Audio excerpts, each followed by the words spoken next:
अरे अरुण भाई, तहलका के ऐसा लड़ो।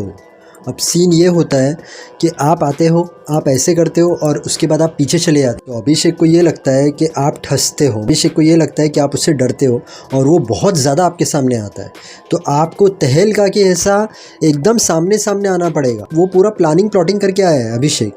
उसको पता है कि मैं झगड़ा करूँगा तो ही दिखूँगा। सॉरी गाइस, मुझे सर्दी है थोड़ी, तो फेस शायद आपको ऐसा लग रहा हो, बट मैंने सोचा मैं रिव्यू कर दूं।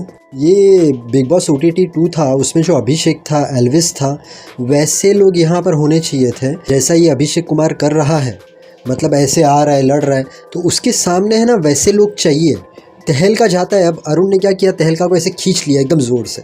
माना मैंने फ़ाइट रोकने के लिए किया, बट अभिषेक कुमार के सामने जाकर लड़ना ज़रूरी है, वरना वो समझता है कि सामने वाला दब गया और वो और लड़ता है। हालांकि उसकी फ़ाइट से फेक है, उसे पता है कि मैं लड़ूंगा तो ही मैं दिखूंगा। अब अभिषेक की टक्कर का बिग बॉस को या तो भेजना पड़ेगा, खाली अभी तक जितने लोग हैं उसमें से खाली तहलका है जो इसे जवाब देता है। आने वाले टाइम में अभिषेक ये ध्यान रखेगा कि वो तहलका से नहीं लड़ेगा, क्योंकि अभिषेक को पता चल गया है कि तहलका उसे देगा बराबर का। हाँ, सिर्फ तहलका ने एक चीज़ गलत की कि वो फेंका, वो किसी के ऊपर लग सकता था। और उसमें जो ईशा का रिएक्शन था वो ओवर था।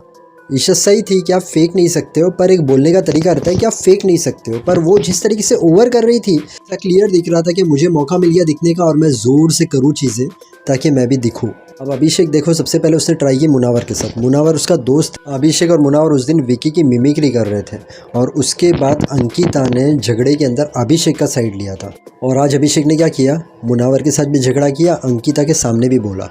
मतलब वो सिर्फ फाइट्स ढूंढता है। मुनावर को तो उसने गिरगिट क्या क्या चीज़ें बोली, बट मुनावर ने रिएक्ट ही नहीं किया। तहलका भाई को लड़ते वक्त सिर्फ ये ध्यान रखना है कुछ फेंके नहीं, बाकी अभिषेक के सामने लड़ना तो पड़ेगा ही, वरना वो यही चीज़ें करेगा कि मैं ही सबसे बड़ा हूँ। और तुम लोगों को दबकर रहना पड़ेगा। ज़िंदगी में किसी से भी झगड़ा मत करो, बट जब होता है तो फिर सामने वाले को दिखाना ज़रूरी रहता है, वरना वो समझता है कि आप उससे दब गए। इसलिए करो तो पूरा करो, वरना करो ही मत।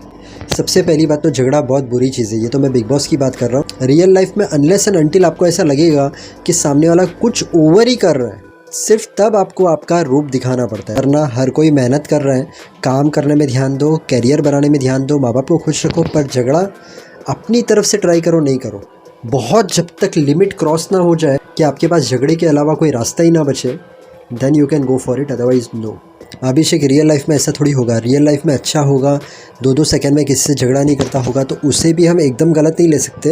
वो बिग बॉस देख कर आया है, उसे पता है बिग बॉस में क्या होता है क्या नहीं होता है। अभिषेक उस हिसाब से सब चीज़ें करता है, पर अभिषेक कर रहा है तो उसमें आपको भी उसके साथ इक्वली इन्वॉल्व होना पड़ेगा, वरना सही दिखेगा कि सामने वाला दब गया।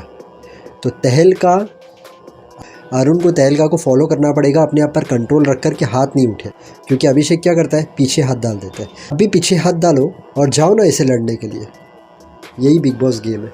हाथ उठाए तो गए, तो ये जाओ लड़ो, बिंदास करो। अब कल अनुराग ने क्या किया, सब चीज़ें बताई, मैंने भी बताई थी कल के रिव्यू में कि बिग बॉस क्या कर रहा है, कपल कपल कपल कपल दिखा रहा है। आज अनुराग ने क्या किया, हर जगह पे ये चीज़ जाकर बोली, कल बोल दिया था, ठीक है, अब तुम आज भी जाकर बोल रहे हो, तो बिग बॉस को तो पॉइंट ही चाहिए थी। बिग बॉस ने सबसे पहले दिखाया, देखो ये हर जगह जाके बोल रहा है, फिर उसे बिठा दिया और फिर बोला हमें ना इंटरेस्टिंग कैरेक्टर चाहिए, मतलब लड़ने वाले। ठीक है, अनुराग के पास एक बहुत अच्छी पॉइंट आई थी जब अंकिता ने बोली थी अपने कंफर्ट जोन से बाहर निकलो। उस वक्त उसने क्या जवाब दिया अनुराग ने, कोई छेड़ेगा तो ही मैं कंफर्ट जोन से बाहर निकलूंगा। ये बिग बॉस की गेम में ऐसा है कि कभी कभी कोई छेड़ता नहीं है, तो भी आपको प्लस माइनस करके दिखने के लिए कुछ ना कुछ करना पड़ता है, वरना क्या होता है कि आपकी तरफ कैमरा आएगा ही नहीं। बॉस ने अच्छी तरीके से अनुराग के दिल में डाल दिया कि हम लोग है ना, जो इंटरेस्टिंग दिखता है ना उसे ही दिखाते हैं। अब आज अंकिता और विकी, वो लोग की इतनी क्लिप्स दिखाई, अब ये लोग बाहर हस्बैंड वाइफ है ना, अब अंदर आने के बाद सडन चेंज। हाँ, बाहर ये हो सकता है कि वो लोग अलग अलग रहते रहेंगे, मतलब पूरा 24 घंटे साथ में नहीं रहते रहेंगे। तो यहाँ पर आकर वो लोग 24 घंटे साथ में रह रहे हैं और साथ में दूसरी सब चीज़ें भी है, तो अंकिता को टेंशन दे और ये स्पेस चाहता है, लोगों से मिलना चाहता है, तो इसलिए उन लोगों का बार झगड़ा हो रहा है।